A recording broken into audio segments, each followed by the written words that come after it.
بسم اللہ الرحمن الرحیم۔ السلام علیکم ورحمۃ اللہ وبرکاتہ۔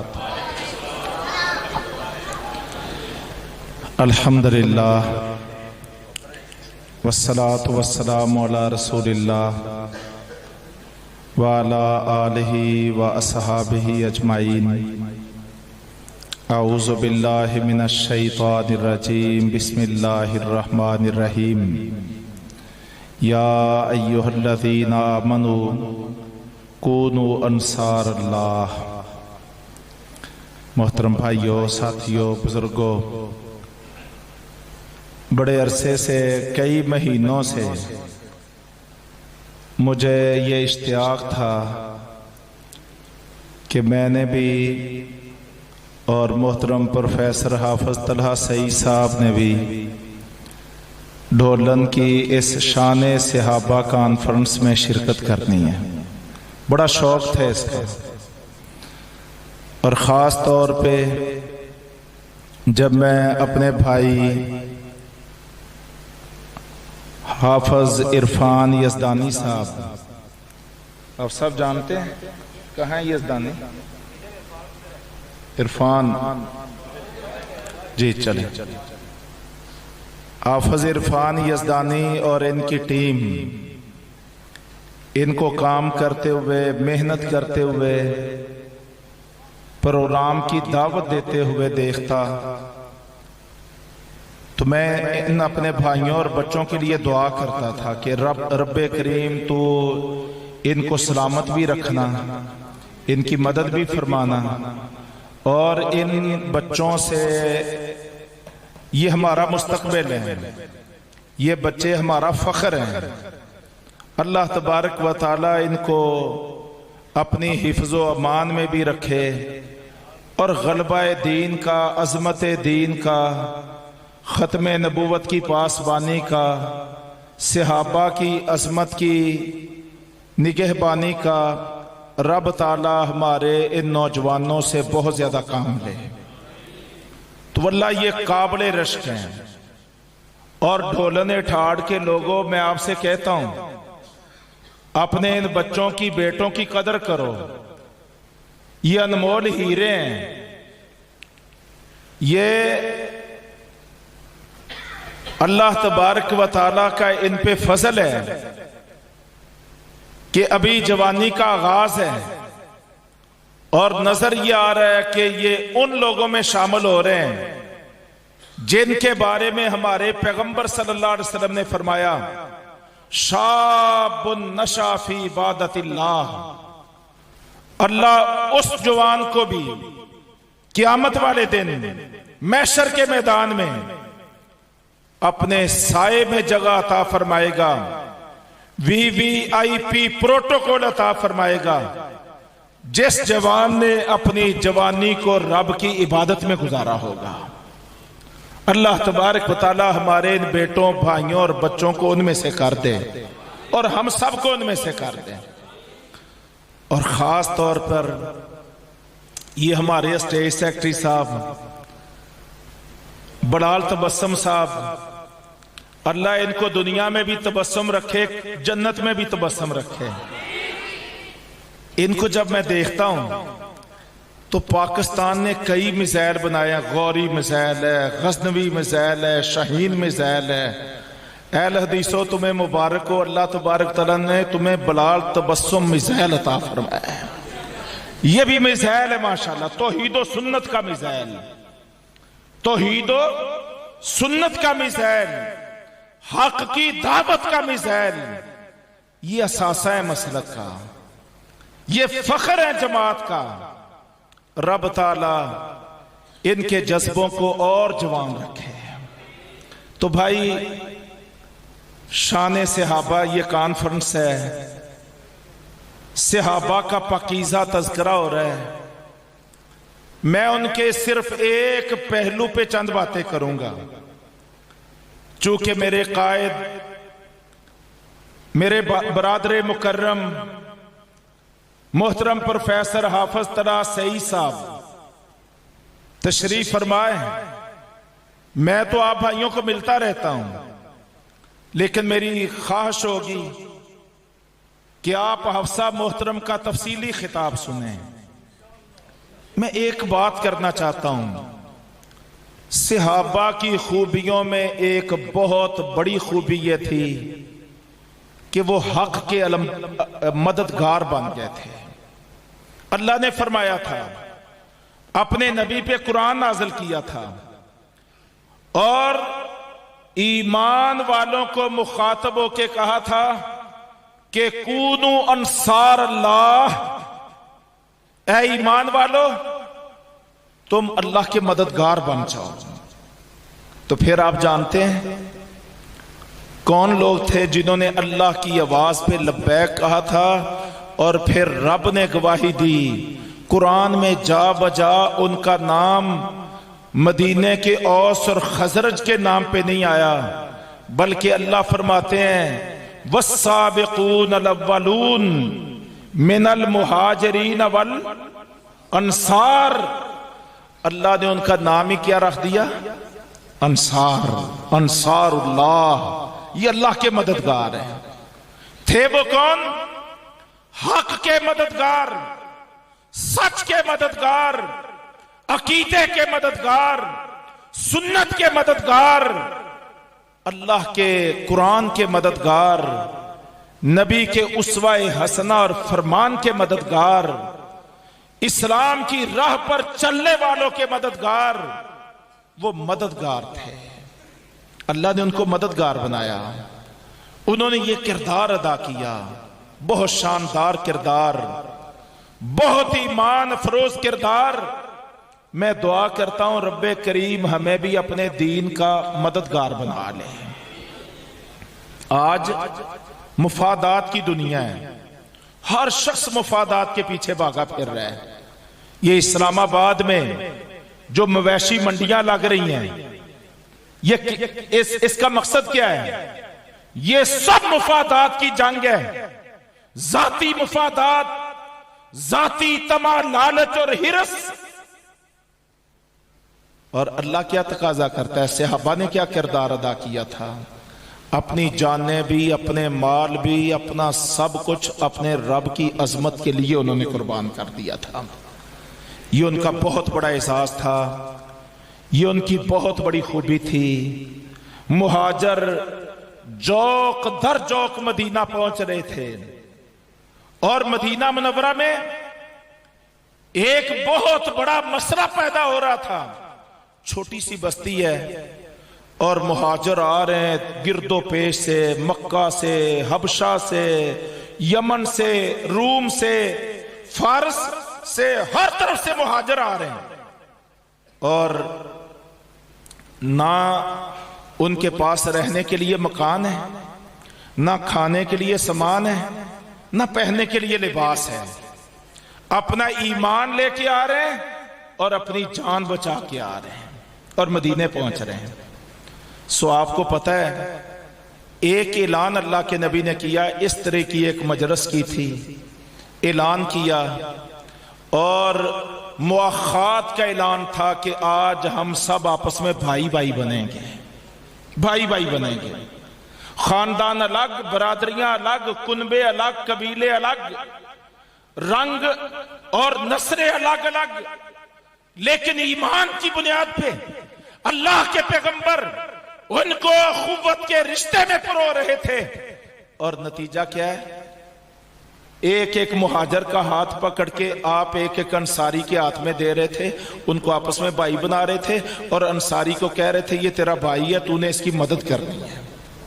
اب صحیح بخاری میں ہے کہ سعد بن ربیع رضی اللہ عنہ، ان کے ہاتھ میں مہاجر صحابی عبد الرحمن بن عوف کا ہاتھ دیا ہے، اور وہ پکڑ کے اپنے بھائی کو باہر لے گئے۔ عرض کرتے ہیں بھائی جان، آپ ایمان کے رشتے کی بنیاد پہ، لا الہ الا اللہ کے رشتے کی بنیاد پہ ہم دونوں آپس میں بھائی بن گئے، آئیے میں آپ کے سامنے بریفنگ دیتا ہوں، آپ کو چوائس دیتا ہوں۔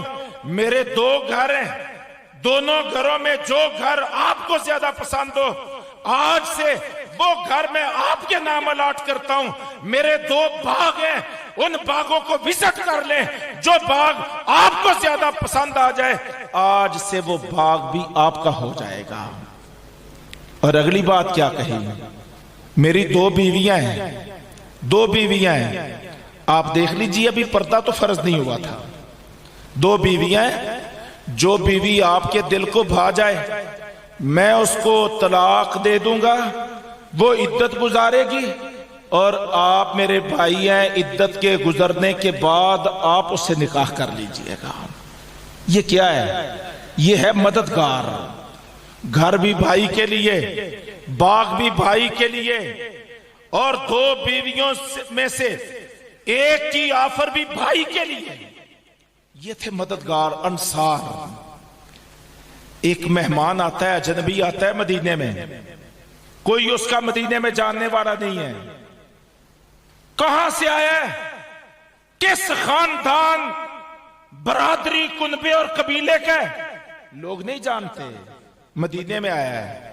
سب سے پہلے اللہ کے نبی نے اپنے 9 گھروں میں پیغام بھیجا ہے، ہمارا ایک مہمان آیا ہے، جس گھر میں بھی کچھ موجود ہو مہمان کے لیے پیش کر دیا جائے۔ لیکن 9 گھروں سے اس شام ایک ہی جواب آیا کہ آج کسی فرد کے کھانے کے لیے کسی گھر میں کوئی چیز موجود نہیں ہے۔ آپ نے صحابہ میں اعلان کیا، کون ہے جو ہمارے مہمان کی مہمان نوازی کرے؟ آپ جانتے ہیں ابو طلحہ انصاری گھر لے گئے تھے، اس شام، اس رات صرف ایک فرد کے کھانے کا گھر میں سامان تھا اور سارے گھر والوں نے کھانا تھا۔ فیصلہ کیا ہوتا ہے کہ سارے گھر والے آج کی رات بھوک سے گزاریں گے، اپنے بھائی کا ہم پیٹ بھرنے کا بندوبست کریں گے۔ یہ ہوتا ہے مدد۔ میں خوبی ان کی بیان کر رہا ہوں کہ وہ کیا بن گئے تھے، اللہ کے مددگار، اللہ کے بندوں کے مددگار، بھوکوں کو کھانا کھلانے والے، پیاسوں کی پیاس بجھانے والے، گرتے ہوئوں کو سہارا دینے والے، اور محروموں کی مدد کرنے والے، اور مشکل میں اپنے بھائیوں کے کام آنے والے، اللہ کے نام پہ اپنی جانیں بھی پیش کرنے والے، محمد کریم صلی اللہ علیہ وسلم کی حرمت پہ کٹ بھرنے والے، اپنا سب کچھ اللہ کے دین پہ نچھاور کرنے والے۔ یہ تھا صحابہ کرام کا کردار۔ جان کا مرحلہ آیا ہے، باپ اور بیٹا آپس میں مقابلہ کر رہے ہیں، جان کا مرحلہ۔ باپ کہتا ہے پہلے میں نے جہاد میں جانا ہے، بیٹا کہتا ہے میں نے جہاد پہ جانا ہے، مقابلہ باپ اور بیٹے میں ہو رہا ہے۔ جان کا مرحلہ آیا ہے، 2 چھوٹی عمر کے بچے آگے بڑھنے کے لیے اپنی ایڑیوں کو اونچا کر رہے ہیں کہ کہیں کم عمری کی وجہ سے، پست قد کی وجہ سے اللہ کے رسول ہمیں ریجیکٹ نہ کر دیں۔ ایڑیاں اونچی کر کر کے، اپنا قد لمبا کر کر کے اللہ کے دین کی مدد کے لیے جانیں نشاور کرنے کے لیے اپنے آپ کو پیش کر رہے ہیں۔ مرد بھی جا رہے ہیں، اور جاؤ اللہ کے نبی کے غزوات کا مطالعہ کرو، آپ کو پتا چلے گا کہ رب کے دین کی مدد کرنے میں جہاں مرد صحابہ کا کردار تھا، وہاں صحابیات بھی کسی طور پر پیچھے نہیں تھی۔ بیٹے بھی قربان کر رہی ہیں، بھائی بھی قربان کر رہی ہیں، شوہر بھی قربان کر رہی ہیں، باپ بھی قربان کر رہی ہیں، اور خود بھی مارکے کے میدان میں ہے۔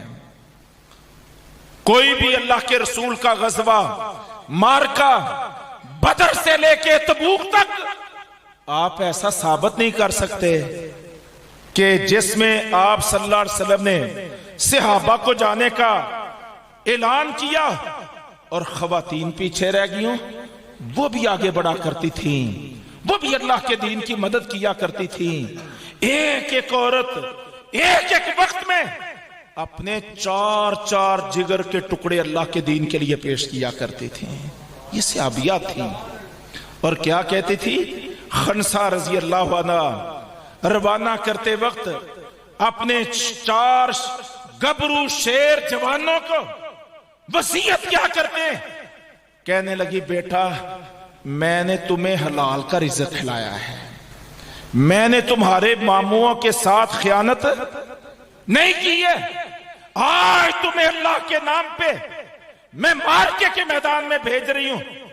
بیٹا میری ایک ہی نصیحت ہے، جب مارکا گرم ہو جائے، تلواریں ٹکرانا شروع ہو جائیں، لاشیں گرنا شروع ہو جائیں، خون کی ندیاں بہنا شروع ہو جائیں، این اس وقت تم چاروں نے مارکے کے میدان میں اترنا ہے۔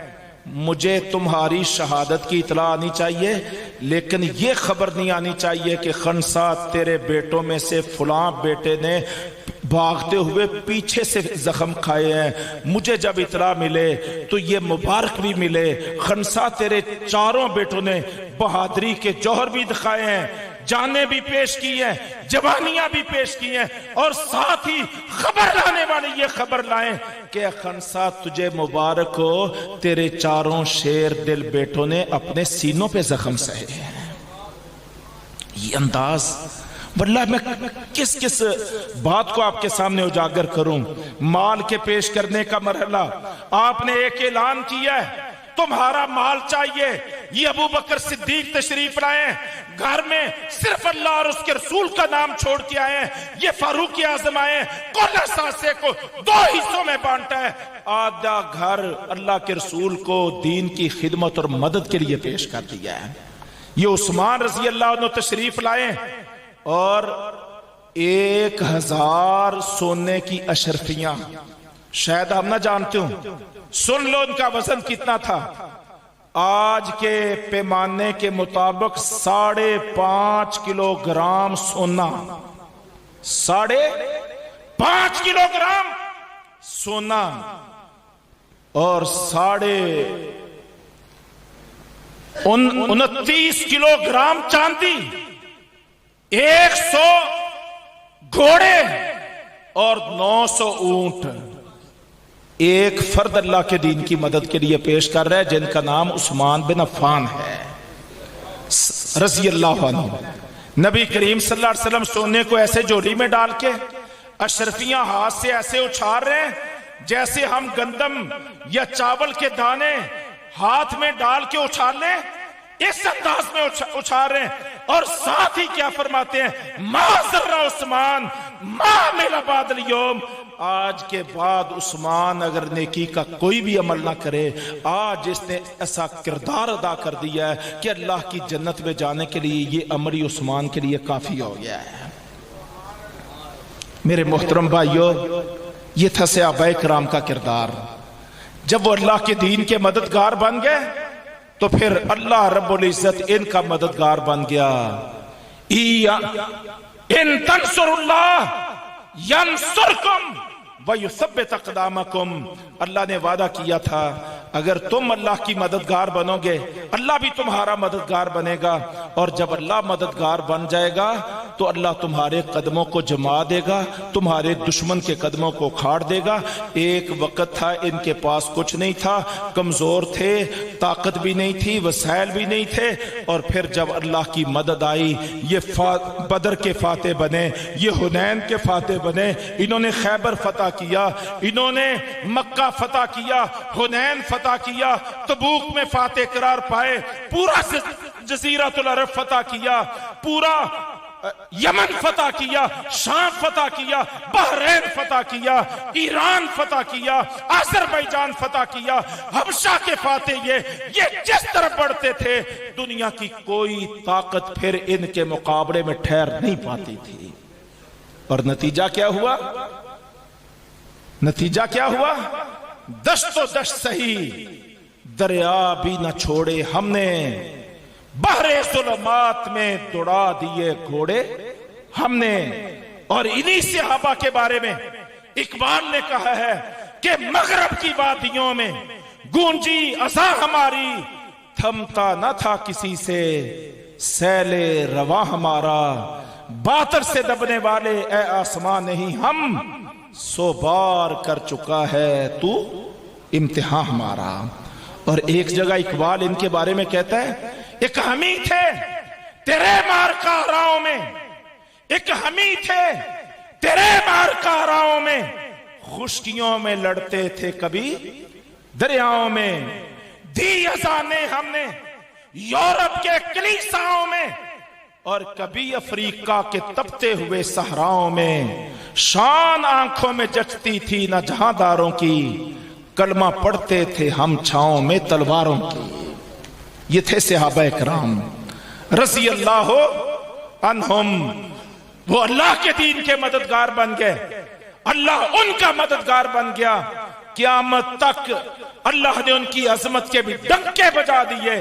اور جب محشر کا میدان ہوگا ہم اللہ سے دعا کرتے ہیں، اے مولا کریم تو ہمیں محشر کے میدان میں بھی، اپنی جنتوں میں بھی، اپنے انبیاء کے ساتھ، آخری نبی خاتم الانبیاء کے ساتھ، اے اللہ تو ہمیں بھی ابو بکر و عمر و عثمان و علی کے ساتھ، عشرہ مبشرہ کے ساتھ، بدریوں کے ساتھ، بیت رضوان والوں کے ساتھ، انصار اور مہاجرین کے ساتھ، اے اللہ تو ہم سب کو بھی اپنی جنتوں میں اکٹھا فرما لینا، ہم پہ بھی راضی ہو جا، ہمیں بھی اپنے دین کا مددگار بننے کی توفیق عطا فرما، اور تو ہمارا حامی و ناصر ہو جا۔ آپ تمام بھائیوں کا بہت شکریہ، اللہ رب العزت آپ سب کو جزائے خیر عطا فرمائے، بہت شکریہ۔ وما علینا الا البلاغ۔ السلام علیکم ورحمۃ اللہ وبرکاتہ۔